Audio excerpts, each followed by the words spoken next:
This is the Budongo Forest Reserve in West Uganda, an area that's home to around 700 wild chimpanzees.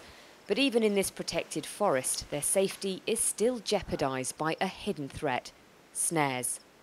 Wire snares are very difficult to spot in the undergrowth. Hunters lay them to catch wild game like antelope, bushmeat as it's known locally. But chimpanzees walking on the ground often fall victim to these hidden traps.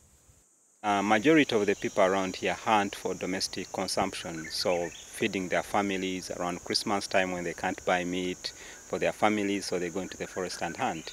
But there is a smaller group that hunts for sale, commercial purposes. Zig is a prime example of what happens as a result of a snare injury.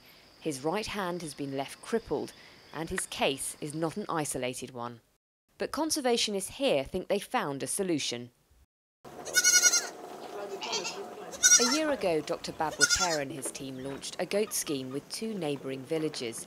They wanted to encourage hunters like David to give up their snares in return for goats, which would provide both money as well as meat for their families and safeguard the lives of wild chimpanzees.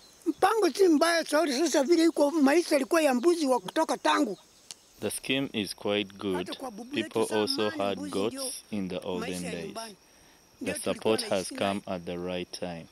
I am now weak, and the goat issue is a good supplement to hunting. Every day, snare removal teams enter the forest of Budongo to confiscate any wire traps they find. I followed one team into 2 separate areas. Find anything? No, it's a part of a data.